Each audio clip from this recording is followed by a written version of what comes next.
Welcome to this explainer. Today we're unpacking the absolutely fascinating and, frankly, blood-soaked history of Allaudin Khilji. This was a ruler who built an invincible empire that spectacularly imploded.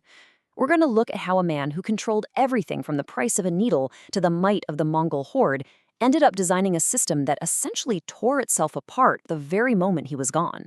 All right, let's just jump right in with a number that is honestly mind-boggling, 5. That is exactly how many years it took for Khilji's entire dynasty to be completely wiped out after his death. Just 5 years. We're talking about a ruler who possessed absolute, unquestioned control, maintained unprecedented wealth, and commanded one of the most feared armies in human history. And yet, almost overnight, his entire legacy vanished in this wild whirlwind of betrayal and chaos. To figure out how such a massive collapse actually happened, we're going to follow this roadmap. First, his rise to absolute power. Second, defeating the Mongol threat. Third, his iron-fisted economy. Fourth, sickness, treachery, and death. And finally, the collapse of the Khiljis. Okay, Section 1. Rise to absolute power. Ambition written in blood and gold. So to actually seize the throne, Khilji first had to assassinate his own uncle, Sultan Jalaluddin, which is crazy because this was the very man who raised him. Unsurprisingly, the people of Delhi flat out refused to accept a murderer as their new ruler. But here's what Khilji did. He took his newly plundered wealth from a neighboring region, loaded massive cannons with gold coins, and just fired them directly into the crowds as he marched into the city.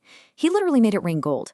And you know what? It worked. It bought the citizens' loyalty and completely washed away the memory of the blood on his hands. Just a total masterclass in brute force PR.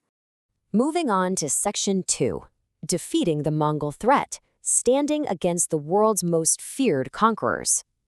Right, so having secured his throne, Khilji immediately comes face to face with the ultimate superpower of the 13th century, the Mongols. And we're talking about a threat that notoriously left mountains of skulls in their wake. Rumor had it they wouldn't even leave street cats alive. To counter this, Allaudin did something completely revolutionary. He built India's first massive standing army. We are talking a staggering 4.75 lakh. That's 475,000 rigorously trained soldiers. And unlike armies before this, these guys were paid strictly in cash and chosen purely on merit. He even rolled out strict descriptive ID roles for the soldiers and branded the horses, just to completely eliminate corruption. And man, this army was put to the ultimate test. His forces, led specifically by his unbelievably fierce general Zafar Khan, actually defeated the Mongols in 6 direct battles. Zafar Khan fought with such terrifying bravery that even after he was cut off from the main army and killed, he left this deep psychological scar on the invaders. The myth around him became so intense that years later, if Mongol horses refused to drink water, their commanders would supposedly yell, "Did they see General Zafar Khan's ghost?" Khilji successfully saved his empire, but this massive military machine, it created a completely new problem. Which brings us to Section 3, an iron-fisted economy. Absolute control to fund an invincible army. Because here's the thing. Keeping 475,000 soldiers paid and fed takes an unimaginable amount of resources. To make sure his soldiers could actually afford to survive on their fixed cash salaries, Khilji essentially took total, absolute control of the markets. Imagine if the government permanently set the price of literally every single thing you buy, from a bag of grain to a sewing needle all the way up to a horse. He completely banned private hoarding and forced all merchants to buy and sell exclusively through government-controlled warehouses. Now, he knew people would try to cheat this system, right? So he built this incredibly claustrophobic, multi-layered intelligence agency just to make absolutely sure no one was manipulating those fixed prices. Step 1 was a market controller, checking the daily registers. Step 2 was an intelligence officer, monitoring that controller. And Step 3, secret spies. Hidden agents planted everywhere, reporting directly back to the Sultan himself. And the enforcement? It was just notoriously brutal. Get this, if a merchant was caught underweighing goods, like, say, cheating a customer out of just a few ounces of meat, the Sultan's guards would violently cut the exact equivalent weight in flesh directly from the merchant's own body. Yeah, it is horrifying, but it instilled such paralyzing fear that merchants would actually overweigh goods just to be safe. As a result, inflation literally vanished. Goods became so incredibly cheap that historians note even beggars could suddenly afford soft, luxurious shawls. But this need for absolute control, it went way beyond just the economy. To maintain his grip, he ruthlessly crushed anything that even looked like a threat. When bandits robbed merchants, he had 3,000 of them beheaded and just hung their bodies along the roads as a terrifying warning. Police officials were held financially responsible for crimes in their zones, and if they failed, they could legitimately be flayed alive. And realizing that nobles usually plotted against him when they were drunk or partying, he completely banned alcohol, outlawed prostitution, and made it illegal for nobles to marry or even gather without his direct permission. The spy network was so deep that people genuinely believed Khilji possessed supernatural genies, or jinns, magically whispering everyone's private conversations right into his ear. Section 4. Sickness, Treachery, and Death. The mastermind loses his grip.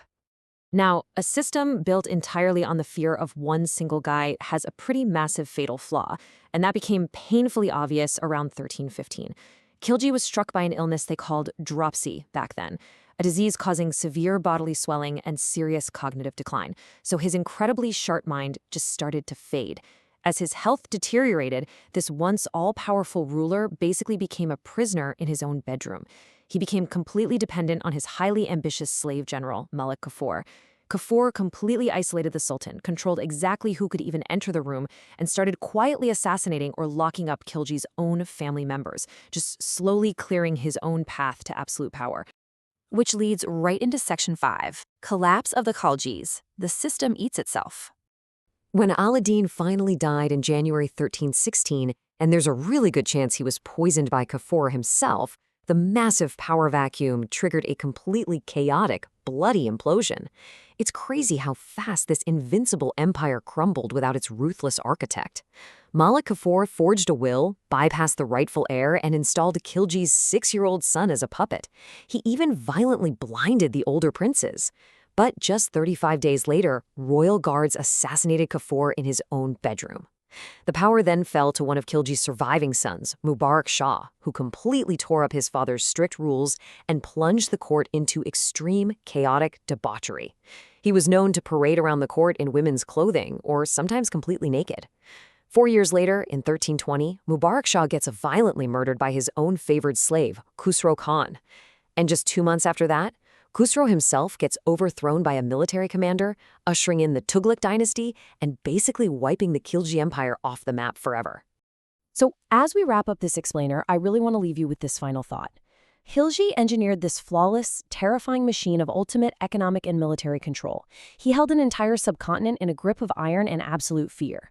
But by centralizing every single drop of power within himself and refusing to build a system that could actually function without his personal brand of terror, did he essentially guarantee his own dynasty's destruction the very second he took his last breath? It is a haunting lesson from history about the fatal cost of absolute power. Thanks so much for joining me, and keep questioning the history behind the facts.